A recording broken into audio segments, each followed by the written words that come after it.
By mid-February, all of these planets will have moved into Aquarius. What does that mean for you based on your rising sign? Stick around and find out. Okay, first let's talk about Aquarius. Aquarius is represented by the star, and this energy is of your hopes and dreams, your biggest aspirations. It's also about how you represent within the whole, within the collaborative group. This is you standing out in a crowd. It's what you bring to the table. What do you have to offer that can help further humanity, further the community, and bring your resource to the discussion? So this is the energy of Aquarius, and this is the energy that we're going to be in for the next 20 years with Pluto in Aquarius. And if you don't know what I'm talking about, I will put a link to my Pluto and You video, and this is where I discuss the movement of Pluto out of Capricorn and into Aquarius. So we have Pluto in Aquarius for the next 20 years. There will be an exception later this year, but pretty much for the next 20 years, Pluto is in Aquarius. But until mid-February, the sun is also there. So these two energies, they're so close together in their degrees in the sky. This is called a cazimi. Means is the planet or planets that are near the sun are really, really amplified. It's like they've been turned up to 11. So the sun and Pluto are in Aquarius. It is Aquarius season. The sun is shining its light, showing the spotlight to your house of philosophy, of higher education, of long-distance travel or foreign affairs. Pluto is also there, bringing out what's going to be happening for you for the next 20 years with Pluto in the 9th house. So Pluto is bringing out your personal power or your powers of death and rebirth or regeneration or your ability to revive yourself in something. So Pluto coming into the 9th house, Gemini, this is bringing out your personal power in this area of higher learning, of academia, of doing something for your intellect to stimulate your mind, or traveling long distances and learning about other cultures, learning about people or other foreign lands. So we've already got this preview. This is a preview of what you're going to be feeling, what you're going to be experiencing for the next 20 years. Now, on the 4th of February, Mercury, or the magician, the energy of manifestation, creation, and action, Mercury moves into Aquarius. So it joins the sun and Pluto. Mercury brings out a period of intellectual exploration and communication focused on your broader philosophical and educational matters or your educational needs. So maybe you're thinking about going back to school, maybe you're thinking about teaching, maybe you're thinking about just taking a course on something to further your education in some matter that you are highly, highly interested in. This is not practical. This is not the practicality of Virgo or the 6th house or the 3rd house. This is not daily life or survival mode. This is higher intellect. This is philosophy and sociology and psychology. These are the soft arts, things like that. So on the 9th of the month, the moon, or the high priestess, our energy of intuition, mystery, knowledge, gut instinct. The moon is also in the 9th house. This is a new moon. New moons offer new opportunities, new doors are opening, new chances for starting something else. So this new moon in your 9th house with Pluto there and with Mercury there, it's really enhancing those transformative energies. Pluto is transformation, death and rebirth. So it's really enhancing those transformative energies, and that it's an intellectually charged period. You might be finding right now, Gemini, that you're just getting all this information, and things that might have felt a little hard to get to in the past are starting to flow. And that's for a lot of reasons. That's because we've had this major shift in energy into Aquarius. We also have by the end of January, by January 27th, all planets will be in direct motion. So as I film this video, this is the 26th, pretty much we're feeling that energy of all planets are in direct motion, all systems go, the energy is moving forward for everybody. So we're hopefully, anybody who's been feeling this heavy Capricorn energy for the past very long time, but it's really ramped up over the past couple years, hopefully that you're feeling some kind of relief, a little bit of relief as we move into this Aquarius summer. I'm going to be calling it the Aquarius summer because we're not going to see Pluto go back into Capricorn until September. So during Aquarius summer, you're going to be feeling a lot of this Aquarian energy. So it's really important that you familiarize yourself with this right now. Now, that new moon in your ninth house can foster profound insights and deep exploration in your belief systems, in your philosophical systems, and how you see the world, or how your existence in the world. Now on the 12th of the month, Mars, or the Tower. This card can be a little scary for people, but it's not. It's about revealing for you what needs to come down.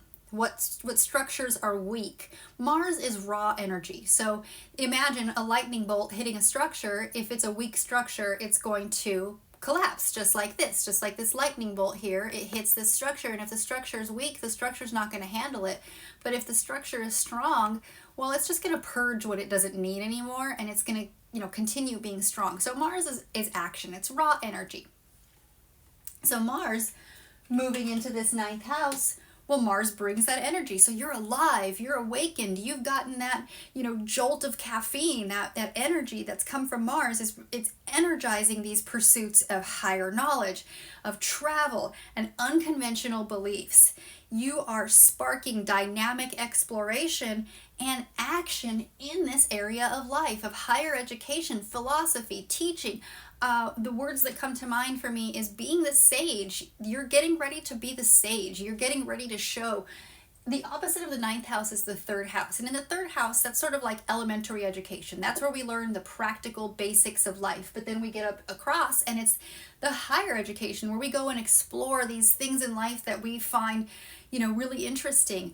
I briefly studied sociology and psychology and anthropology. I really love that area of life. And of course, I became an astrologer because I ultimately just love the study of people and how people function and why we function and why we do the things we do. I love psychology.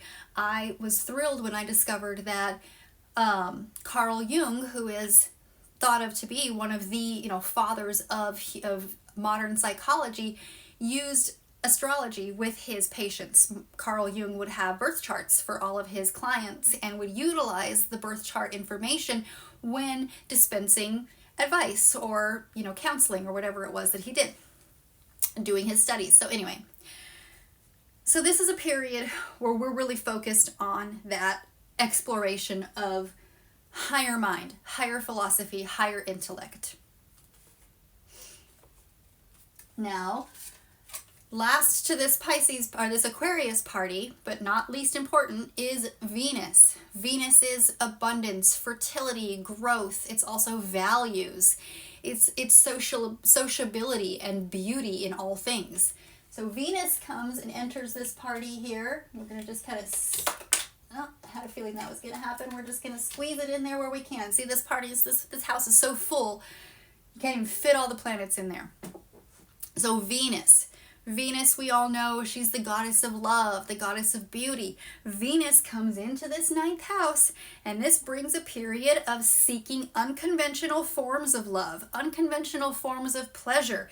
And these unconventional forms of love and pleasure are going to come through intellectual exploration, especially of diverse cultures or people who are different than you, or experiences that are completely different from anything that you've had before, especially when it improves or enhances your intellect or your psychological mind or your higher education situation or travel, long distance travel. Okay, so Gemini Rising, there's so much going on in Pisces here. That is a huge, I keep saying Pisces, in Aquarius. That's a huge amount of Aquarius energy. It's really important that you get familiar with this energy because you will be experiencing this for the next 20 years. There's going to be a rebirth. You will be having your Pluto rebirth and regeneration in this house of intellect, of higher education and cultural experiences or travel or what have you. Now, I know personally, If you've watched my videos before, you know that I'm also a Gemini rising. I'm really looking forward to some long distance travel, or travel of any kind. I love traveling. I love exploring new places. I love meeting new people. I really, really want to go to Europe. I would love, love, love to go to so many different places in Europe. My husband and I talk about it all the time, but I haven't yet to go, so I'm excited for the next 20 years because I'm really looking forward to some long distance travel. I really want to see the world. But I digress. That's just a little tidbit for the rest of you Gemini risings out there, because I empathize, I sympathize, I'm right there with you. So ready for no more Pluto in the 8th house. Okay, now we're going to move on to Pisces. Pisces is right next door. This is your 10th house. This is the house of career, of public image, of reputation. Now, both Neptune, or the Hanged Man, and Saturn, or the World, very different energies, but both very outer planets that take quite a while to move through a sign. Both of these planets are in Pisces and have been for a little while. Let's see if we can get those in there. So Saturn in Pisces in your 10th house. Now Saturn rules the 10th house. So Saturn is at home there, amplifying and enhancing that Saturnian energy of discipline, structure, and spiritual growth through discipline, through structure. So Saturn in your 10th house in Pisces brings out that need for structure and discipline in your 10th house, in your house of career. This is going to impact your public image and your potential responsibilities. Saturn is all about responsibilities. So this is showing you where you need to be responsible so that you can show up in that 10th house. That 10th house is the highest point in your chart. So that's where you shine. That's the top of the mountain. So this little preview here, in 2044, when Pluto moves on into Pisces, it's going to be moving into your 10th house, your house of career. So however old you'll be in 2044, that'll be the time when you're going to start shining in a career, reputation, or public image that you might be getting some recognition for. So Saturn here in your 10th house right now is bringing out the need for that structure and discipline so that you can get there, so that you can get to the top of the mountain. Now, Neptune coming into the picture. Neptune's at home in Pisces. So even though Neptune's not at home in the 10th house, Saturn is. Neptune's at home in Pisces. So both of these planets are technically at home and amplifying that energy, making it an absolute increase or an enhancement of this energy, of both of them, of that structure, discipline, that need for grounded energy of Saturn, as well as Neptune is the dreamy energy. Neptune is idealistic. So this dreamy and idealistic energy is influencing these career matters.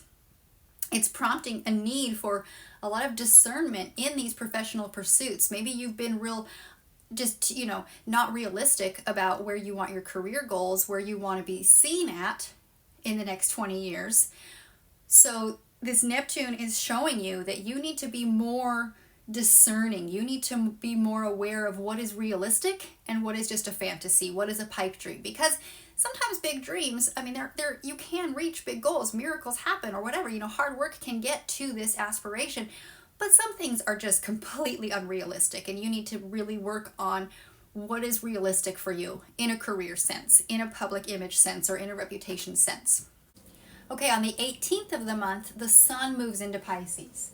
So, see if we can do this without destroying it. So the sun has now moved into Pisces in your 10th house. The sun brings that illumination, radiating glow, the warmth and of life and the vital forces of just existence. So with the sun coming into that 10th house, of course, it's focusing the spotlight on your intuitive and compassionate leadership. The 10th house is generally ruled by Saturn. So Saturn being there is also bringing out your leadership qualities. Saturn is the leader, it is the ruler, it is the disciplinarian, it is the taskmaster. Now this can potentially be highlighting a period of spiritual growth within your public life, within your public career, or your career or your public life, for this reputation that you're trying to grow, is focused somehow around spirituality or innovative or eccentric, even leadership in something. So on the 22nd of the month, Mercury has also moved into Pisces, into the 10th house, bringing that messenger energy to your career. So this can be a period of intuitive communication. Pisces is intuitive. So you Gemini risings with Pisces in our 10th house, we tend to be a little more on the, I don't want to say wacky or kooky, but we can be a little more on that intuitive level when it comes to who we are out in the world and how people see us. Because we tend to tap in our 10th house, how we are at the height, at the top of the mountain, is in Pisces, and Pisces is a very psychic energy. Pisces is the last sign before we come back into the mundane world. So Pisces is where you shed your skin and you really show your spirit self. So we Gemini risings, maybe there's a lot of us out there who have a leadership role when it comes to that spiritual message, that getting that spiritual information out. Because we're Gemini risings, we're ruled by Mercury. So our public reputation is always going to have this mercurial energy to it. So perhaps we are the messengers of the spirit world. We can look at it that way, with the 10th house being Pisces. Now that's not going to be true for everyone. I'm sure there are lots of you watching who have a completely mundane career. But for me, I know I've always, I'm sure when people think of me, my reputation is that I'm a little weird, I'm a little strange, and that's very Piscean. So Mercury being in Pisces in your 10th house is enhancing your intuitive communication as well as your imaginative expression in your career or public sector or reputation. So lastly, Gemini rising. On the 27th, I believe, 24th of the month, on the 24th of February, the moon will have moved all the way over to Virgo. Virgo is the opposite of Pisces. So when we have a full moon, the sun and the moon are in opposite signs, in opposite houses, showing us where we need to find balance between two opposing areas of life. So a full moon with the moon in your 4th house, or your house of home and family, opposing all of this energy in Pisces, Saturn, Neptune, the Sun, and Mercury, is a culmination. Full moons are a culmination, they're a height of energy, of emotional and communicative energies with potential challenges. Saturn kind of brings challenges. Saturn likes to put roadblocks in front of us that we need to figure out how to get over, or around, or under. These challenges will be related to your home, or your family, or your domestic situation, or your past, your foundation, your roots, where you came from. But the conflict, the challenge will be in discerning the boundaries between what is reality and what is illusion when it comes to your home life or your family life or your domestic situation. So Gem Rising, I don't know about you, but I'm really looking forward to all this energy moving into the 9th and 10th houses. I'm ready for it. So ready to be done with 8th house energy. That was a lot. So thank you for watching to the end, and I will see you in March. Be sure to like and subscribe if you haven't already. Thank you so much.